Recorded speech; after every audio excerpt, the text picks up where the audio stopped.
Hey guys, Eric, a Lions fan here. First off, I first want to say I hope everyone had a Merry Christmas and a good Happy New Year.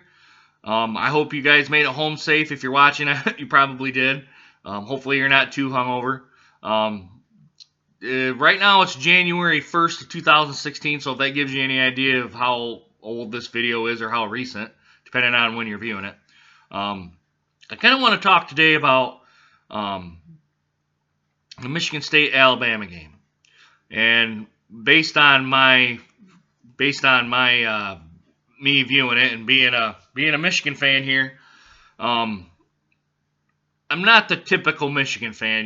I want to see both Big Ten teams do well. I want to because I like the competition. Really, I like to see Michigan State do well, and I also like to see Michigan do well. So, and with Jim Harbaugh uh, coming on this year, I think the competition's really going to be up here. And obviously, with the game this year, I hope or at least I hope we have a couple more good seasons like that. But I kind of got off track there, so I want to dig into the game here a little bit. Um, Alabama just dominated. I mean, I've never seen. Well, they dominated in the second half.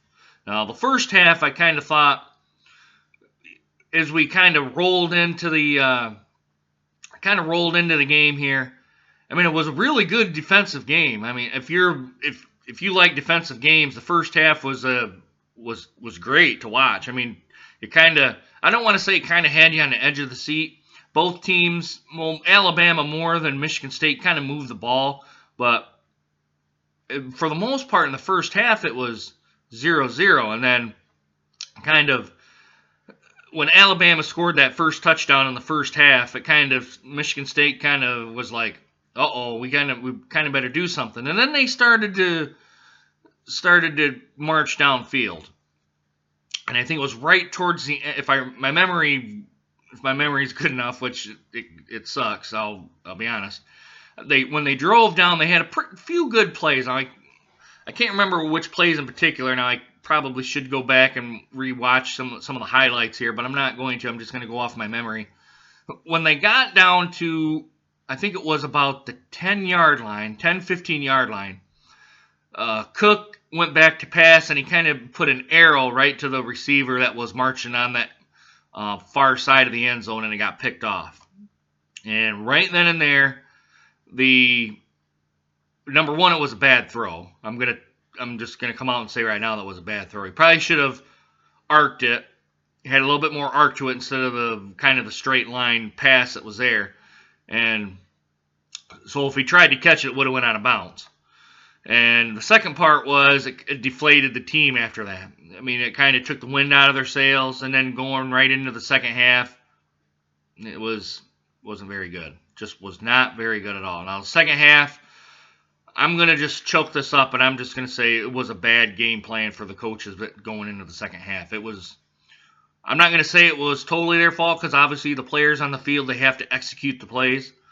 But it kind of seemed to, as the second half went along, they could never adjust to what Alabama was doing. Now, by all means, Alabama's a great team, and I'm not trying to take anything away from them, but this was one of D'Antonio's worst, at least since I've been watching Michigan State, and I watched him sporadically throughout his whole tenure here, and I kind of watched him more religious. I guess the term would be religiously, more this year, probably more than any other. They kind of had a one-track mindset. Now they tried to do some stuff here and there to try to see if it kind of worked and see if it got Alabama a little confused, but it never did. It never did. And I mean, this one kind of mostly goes on the coaches. I'm going to say 75-80% goes on the coaches for not having a plan B, or not, having some kind of other offense that needed to happen, so they could at least try to move the ball, at least to get them, just to see if something worked, and nothing ever really worked. So, I mean, really, there's on a Michigan State side of the ball, there's not really much to talk about. It was just really, to me, I thought it was really poor execution in the second half, and coaching had a lot to do with that. So, but I'm going to make this one short because there's not really a whole lot to talk about with Michigan State. I mean, I'll leave with this. This loss is a defining moment for the Michigan State football program. Are they going to be one of the teams that kind of hover around the top, and then when they get to the big dance or the top teams in the league and the NCAA, are they just going to kind of flounder? Or is this kind of a process kind of thing? Now what I mean by the process is they got to a point to where they were, excuse me, they got to the point to where they kind of were feeling themselves out, and D'Antonio finally got the pieces that he wanted. And then it came to the point of, getting that winning mentality in there. Then it got to the point of getting over Ohio State.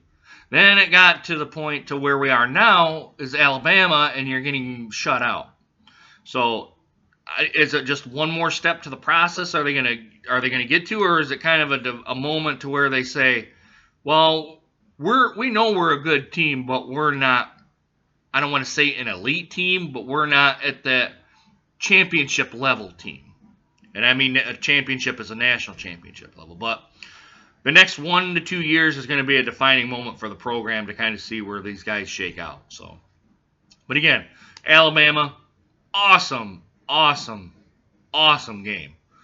I mean, they're my pick to win a national championship. I don't care how good Clemson is in the last game, and they were against Oklahoma. They're just, oh God, they're just that good.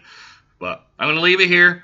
Like I said, Merry Christmas, and I hope you had a Happy New Year. I'll see you around again here soon. Take care.